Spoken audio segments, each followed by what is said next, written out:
जय श्री गणेश। नमस्कार। मैं आचार्य संजय द्विवेदी। मेरे समस्त प्रबुद्ध दर्शकों का मेरे चैनल पर हार्दिक स्वागत है।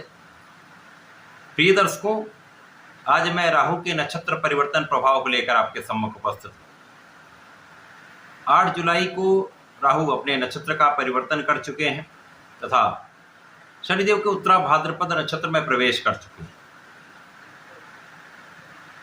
अब क्योंकि ज्योतिष में राहु को शनिवत कहा गया है, ये शनि के अनुसार फल प्रदान करते हैं तथा राहु एक छाया ग्रह है।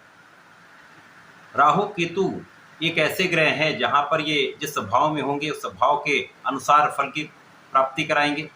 जिस ग्रह के प्रभाव में होंगे उस ग्रह के प्रभाव के अनुसार इनका फल प्राप्त होगा तथा जिस राशि में ये होंगे उस राशि के स्वामी के अनुसार इनका परिणाम प्राप्त होता है।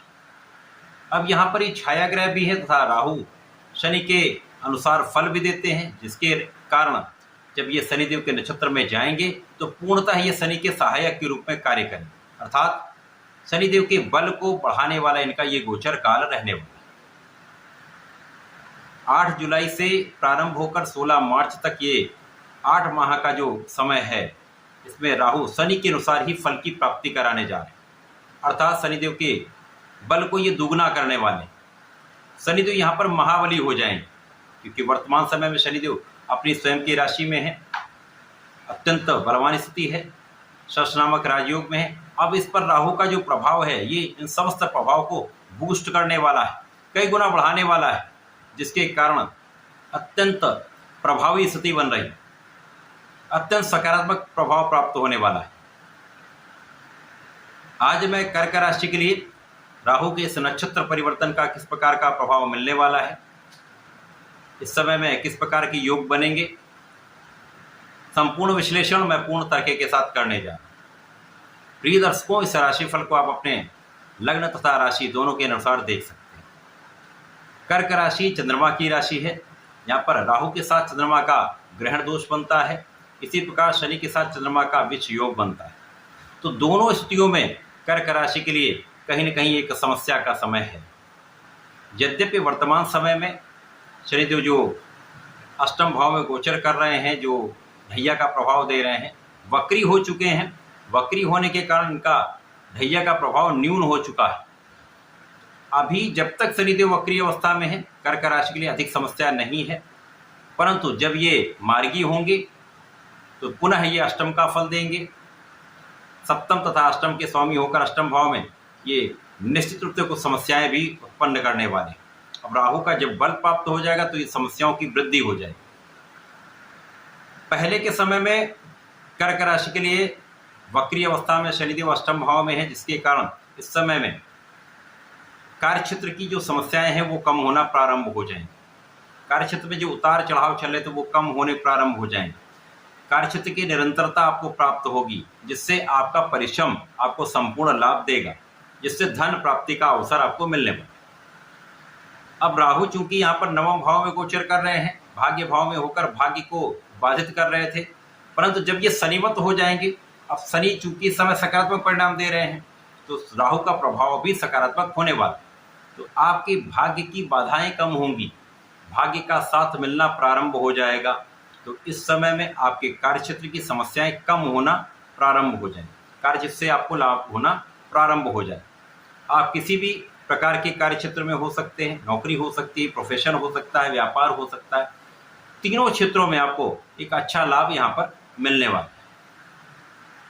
यद्यपि यहाँ पर कुछ स्वास्थ्य समस्याएं हो सकती हैं, यदा कदा कुछ पेट के रोग हो सकते हैं, तो आप अपने आप को फिट रखने का प्रयास करें, कुछ व्यायाम करें, प्राणायाम करें। इस समय में धन का लाभ आपको होगा, परिवार का सहयोग भी आपको मिलेगा, परिश्रम का संपूर्ण लाभ भी आपको मिलेगा। जीवन साथी के साथ जो सामंजस्य नहीं बन पा रहा था, जीवन साथी के साथ जो समस्याएं चल रही थी, उनमें भी कमी आएगी। यदि यहाँ पर आप धैर्य के साथ चलते हैं, विवेकपूर्ण निर्णय लेते हैं, तो यहाँ पर समस्याएं कम होंगी। इसी प्रकार से जो लोग साझेदारी में कार्य कर रहे हैं, साझेदारी में व्यापार कर रहे हैं, उनकी समस्याएं भी यहाँ पर कम होंगी। यहाँ पर जो अविश्वास का भाव यहाँ पर बन रहा था वो दूर होने वाला है, सामंजस्य में वृद्धि होने वाली। इस समय में आपके संतान का पक्ष बहुत बलवान रहने वाला है। संतान पक्ष से आपको लाभ भी मिलने वाला, संतान सुख प्राप्त होगा। इस समय में आपके विशेष ज्ञान में वृद्धि होगी। जो लोग परीक्षा देने वाले हैं, प्रतियोगिता परीक्षा दे रहे हैं, उनको अपने क्षेत्र में लाभ अवश्य मिलेगा। यदि यहाँ पर संपूर्ण परिश्रम कर लेते हैं, पूर्ण प्रयास करते हैं, तो आपको सफलता भी मिलेगी। यद्यपि यहाँ पर आपके परिश्रम को बढ़ाना हो, प्रयास में पूर्ण 100% प्रयास आपको करना हो, तो ही सफलता का योग बनेगा। परंतु इस समय में आपका ज्ञान अत्यंत श्रेष्ठ रहने वाला, ज्ञान से विशेष आप लाभ भी लेने वाले। जब भाग्य का साथ मिलने लगता है, परिश्रम भी आपका अच्छा होता है, तो किसी भी आप क्षेत्र में हो आप आगे बढ़ने लगते हैं, एक मूवमेंट प्रारंभ हो जाता है। लग्न की निर्बलता भी यहाँ पर कम होगी। लग्न की निर्बलता कम होगी तो आपका जो मन का डिविएशन है, जो विचलन है, वो भी कम होगा। आप एकाग्रचित्त होकर किसी भी कार्य में रह पाएंगे। तो जब आप किसी सही जगह पर सही निर्णय ले लेते हैं तो वहां पर आपको लाभ अवश्य प्राप्त होगा। परंतु जैसे ही शनिदेव वक्री से मार्गी होंगी, पुनः इनका गमन अष्टम भाव की ओर पूर्ण रूप से हो जाएगा। राहु मार्च तक यहाँ पर रहने वाले हैं, शनिदेव के नक्षत्र में रहेंगे, जिसके कारण इस भाव के प्रबलता कई गुना बढ़ जाएगी, कई गुना बढ़ जाएगी। तो शनिदेव का प्रभाव यहाँ पुनः आपके कार्यक्षेत्र में कुछ अवरोध उत्पन्न करने वाला होगा। कार्यक्षेत्र में बाधाएं आएंगी। कार्यक्षेत्र में उच्चाधिकारियों से आपका सामंजस्य नहीं बन पाएगा। कार्यक्षेत्र में आपके साथ में काम करने वाले लोगों के साथ आपका सामंजस्य अच्छा नहीं रहेगा। कार्यक्षेत्र में विच्छेद की स्थिति बनती है। आप अपने कार्यक्षेत्र को बदल सकते हैं अथवा आपको बदलना पड़ सकता है, ऐसी भी स्थिति बनती है। तो यहाँ पर आपको धैर्य के साथ अपने कार्यक्षेत्र में लगे रहना है, पूर्ण परिश्रम करना है, न्याय संगत कार्य करना है। किसी भी प्रकार का गलत कार्य यहाँ पर अपने कार्यक्षेत्र में बिल्कुल आपको नहीं करना। शनिदेव जो न्याय के कारक हैं, कर्म प्रधान देव हैं, यदि आप अपना कार्य न्यायोचित प्रकार से करते हैं, अपने कार्य पर पूर्ण ध्यान देते हैं, तो समस्याएं कम भी होती हैं। शनिदेव आपको विशेष लाभ भी देते हैं। यद्यपि इस समय में कार्यक्षेत्र में कुछ समस्याएं आएंगी, परंतु धन आपके पास आता रहेगा, चाहे वो परिवार के सहयोग से हो या परिवार के जन से हो अथवा किसी अन्य स्रोत से हो। धन का आगमन आपके पास होता रहेगा। अचानक धन प्राप्ति भी हो सकती है।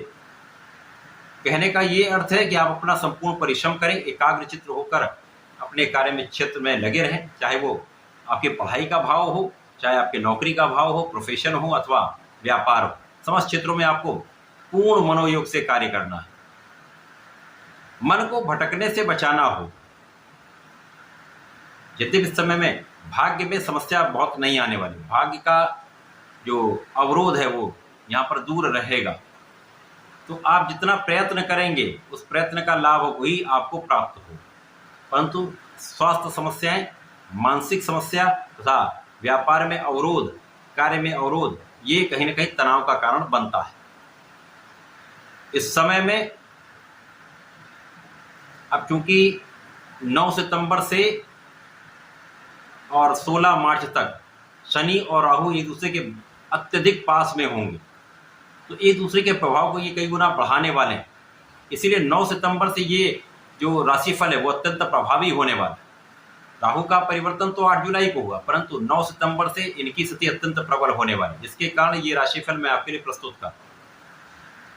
इस पूरे समय में आपको नियमित रूप से भगवान भोलेनाथ पर जलार्चन करना चाहिए, भगवान सूर्यदेव को जल देना चाहिए तथा भगवान भोलेनाथ पर प्रत्येक सोमवार को दूध से अभिषेक करना चाहिए तथा लाल चंदन का अर्पण करना चाहिए। ओम नमः शिवाय का कम से कम 3 माला का जप यदि नित्य कर लेते हैं तो आपकी समस्याएं कम होंगी। राहु तथा शनि का जो भी प्रभाव है, नकारात्मक प्रभाव है, वो कम होगा, सकारात्मकता आपको प्राप्त होगी। तो ऐसा करके समय का उपयोग करके लाभ ले सकते हैं। तो ऐसा करें, इसका लाभ लें। धन्यवाद, नमस्कार।